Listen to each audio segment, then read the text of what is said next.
Hello everyone. Students, today we are going to continue reading of chapter Planning a Surprise. Let's start.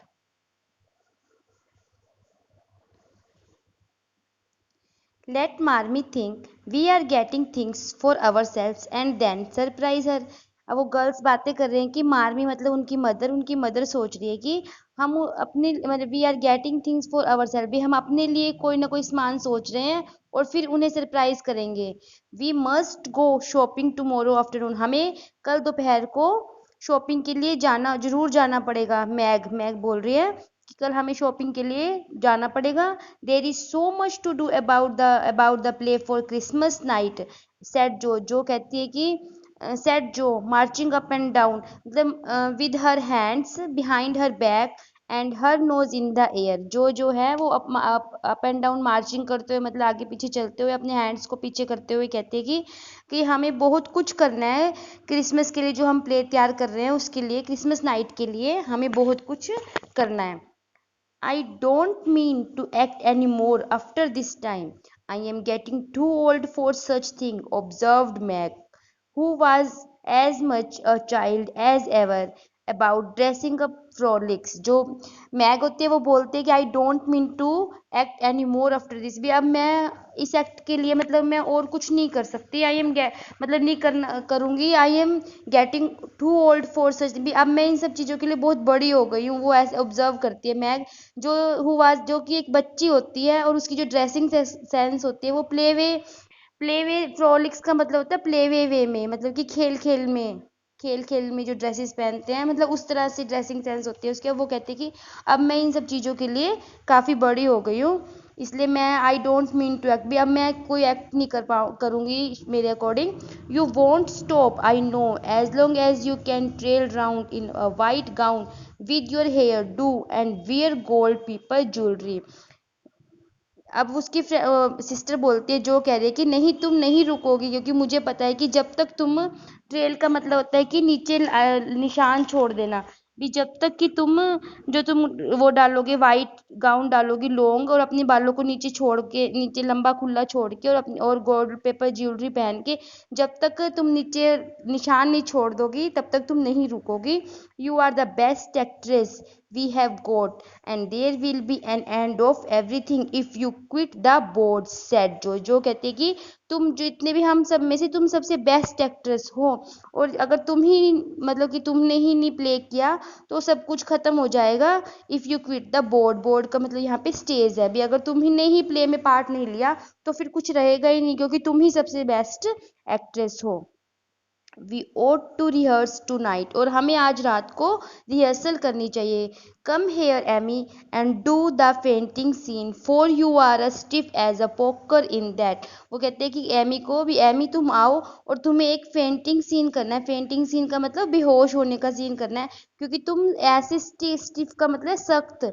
Poker इन जैसे poker एक वो होती है poker एक छड़ी होती है जैसे छड़ी हिलती नहीं मतलब कि तुम बिना हिले एक फेंटिंग का सीन कर सकती हो.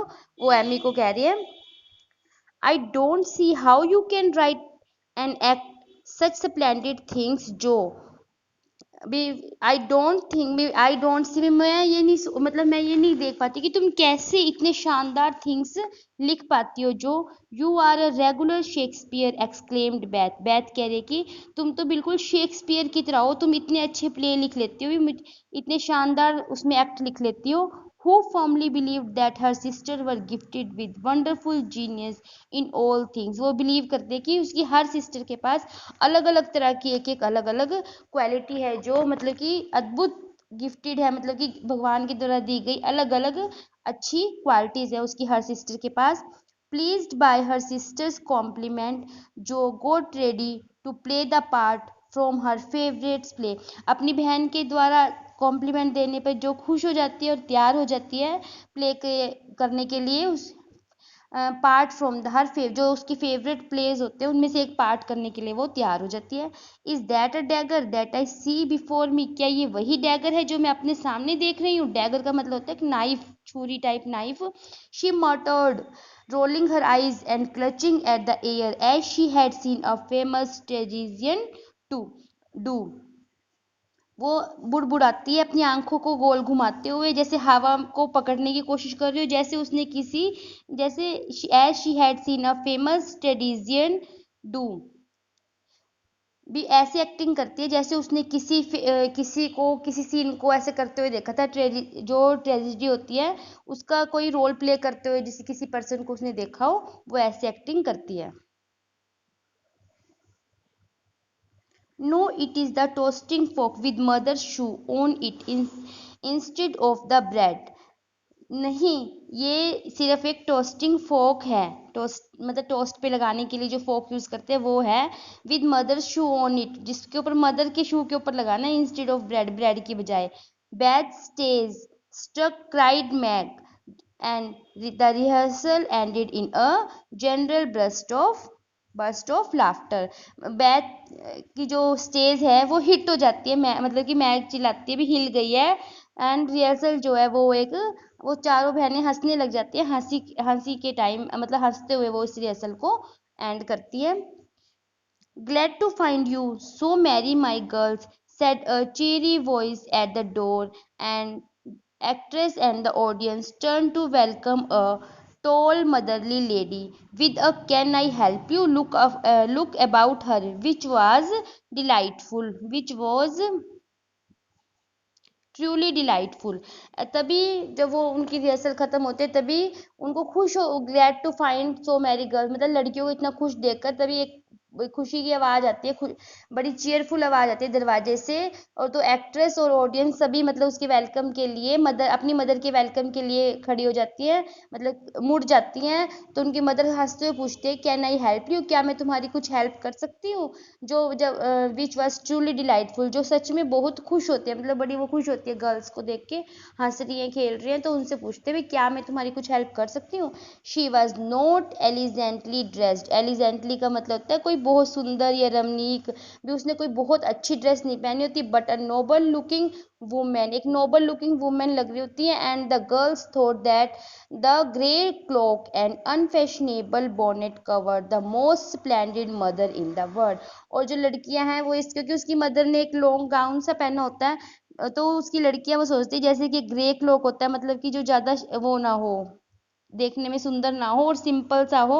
एंड अनफैशनेबल बोनेट, जैसे कि कार होती है उसके आगे, जो कार के आगे का हिस्सा होता है भी उस वो कार मान लो उसको ढक दिया उसने, तो वो कह रही कि जो उसकी मदर ने पहना हुआ है उसने उसकी शानदार मदर को ही मतलब पूरा ढक दिया, इसलिए उसकी मदर जो है वो बिल्कुल सिंपल लुकिंग लग रही है। Well dear is how you have got on today.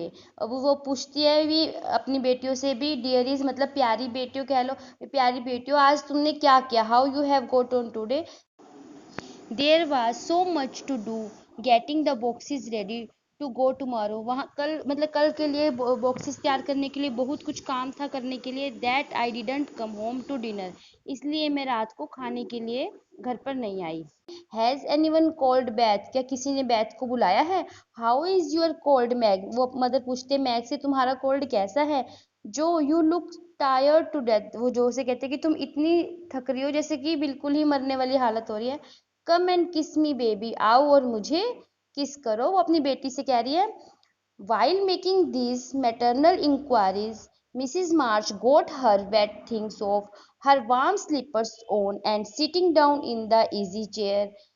ये बातें मैटरनल इंक्वायरीज मतलब जो मदर से क्वेश्चंस पूछे, ये बातें करते करते मिसिस मार्च अपनी मतलब जो गीला हो रहा होता है वेट थिंग्स को उतारती है और वार्म स्लीपर्स को पहनती है और इजी चेयर में बैठ जाती है। चेयर में बैठ जाती है मतलब जो काफ़ी इजी होती है। Drew Amy Amy to help her, और जो एमी होती lab sorry to her lap, और एमी को अपनी गोद में बिठा लेती है। Preparing to enjoy the happiest hour of her busy day, मतलब कि वो तैयार अपने सबसे हैप्पीएस्ट जो ये होता है मोमेंट होता है उसके लिए, इस घंटे के लिए पूरे बिजी शेड्यूल में से उसके लिए वो प्रिपेयर हो रही होती है। The girls flew about trying to make things comfortable each in her own way. Flew about का मतलब यहाँ पे कि उछल, मतलब कि लड़कियां जो होती हैं फटाफट से काम कर रही होती हैं। ट्राइंग टू मेक थिंग्स, वो सभी चीज़ों को कंफर्टेबल बनाने की कोशिश कर रही होती है अपने अपने वे में। Meg arrange the tea table, Meg जो होती है वो टी टेबल को अरेंज करती है। Jo brought wood and set chairs, wood लेके आती है, चेयर्स को सेट करती है।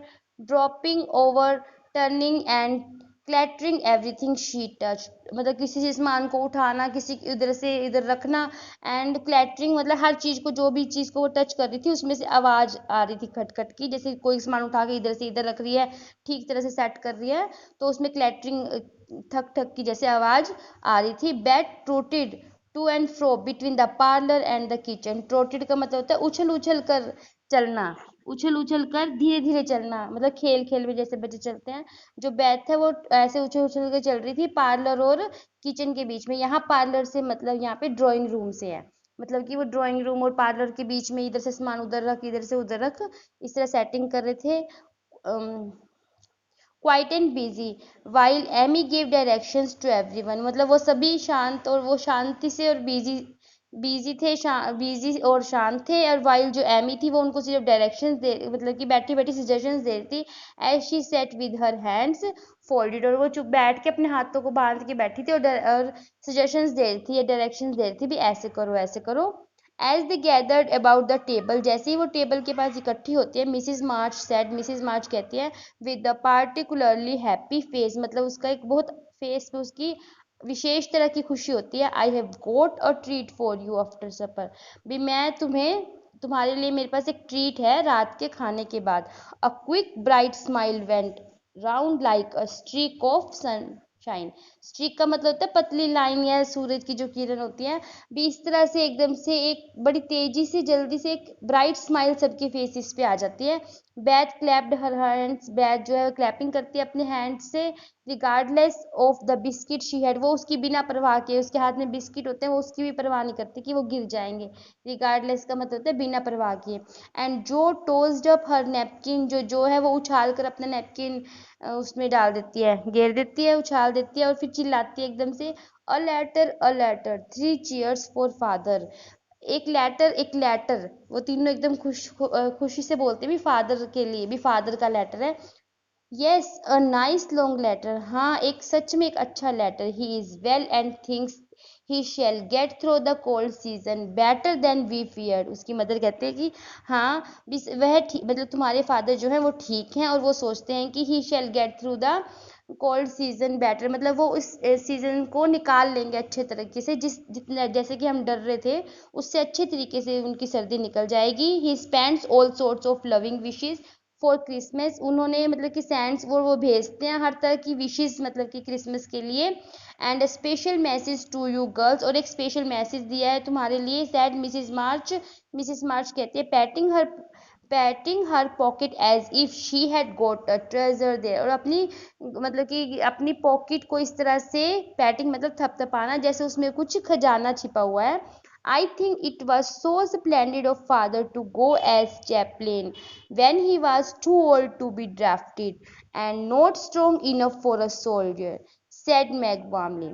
वो मैग कहती है कि मैं सोचती हूँ कि ये कितनी शानदार बात रही होगी फादर के लिए भी, चैपलिन जो होता है अ क्रिश्चियन प्रिस्ट और minister who works in an institution, मतलब कि वो आर्मी में गए हुए थे और उनका मतलब वहाँ पे क्या काम था, जैसे कि a minister who works in an institution, एक मिनिस्टर की तरह काम कर रहे थे। एक चैपलिन जो होता है वो क्रिश्चियन प्रीस्ट होता है, मतलब कि क्योंकि व्हेन ही वाज, क्योंकि वो बहुत ज़्यादा ओल्ड हो चुके थे। And to be drafted, drafted का मतलब होता है सिलेक्टेड फॉर मिलिट्री सर्विस। वो कहते हैं कितनी शानदार बात है मतलब फादर के लिए, जो इतने ओल्ड होने के बाद भी मिलिट्री के लिए मतलब कि वो सिलेक्ट हैं। And not strong enough for a soldier, और जबकि वो इतने शक्तिशाली भी नहीं है जितने एक सैनिक को होना चाहिए, क्योंकि वो काफ़ी ओल्ड हैं। Don't I wish I could go as drummer, भी हम तो ऐसी विश भी नहीं कर सकते कि I could go as a drummer, भी जैसे मैं हम एक ड्रमर होते या ऑफ अ नर्स या नर्स होते, so I could be near him and help him, ताकि मैं उनके पास रह सकती और उनकी हेल्प कर सकती।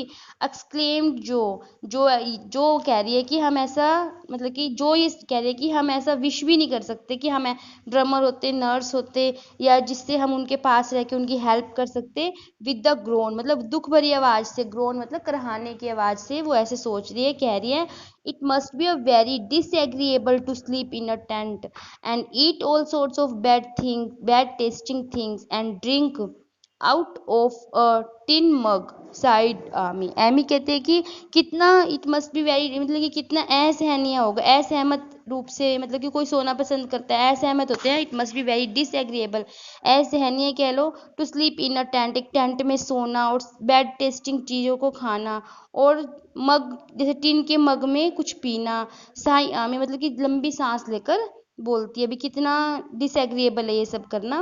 When will he come home Marmee ask Beth with a little quiver in her voice, अपनी आवाज में एकदम तेजी से लाती हुए बेथ पूछती है कि मार्मी वो कब आएंगे घर, वो कब आएंगे। Not for many months dear unless he is sick, अभी काफी महीने तक नहीं आते क्योंकि जब तक वो बीमार हैं। He will stay and do his work faithfully as long as he can, भी वो वहीं पर रहेंगे और अपना काम करेंगे पूरी ईमानदारी से जब तक वो कर सकते हैं। And we won't ask for him back a minute sooner than he can be spared, और हम उन नहीं कहेंगे भी 1 मिनट पहले भी आ जाओ, भी जब तक वो अपना टाइम या काम वहाँ पे कर सकते हैं। Now come and hear the letter, आओ चलो अब लेटर को पढ़ते हैं। They all drew to the fire, mother in the big chair with Beth at her feet, Meg and Amy perched on either arm of the chair, and Joe leaning on the back, where no one would see any sign of emotion if the latter should happen to be touching। वो सभी मतलब they drew to the fire, वो आग को जलाते हैं।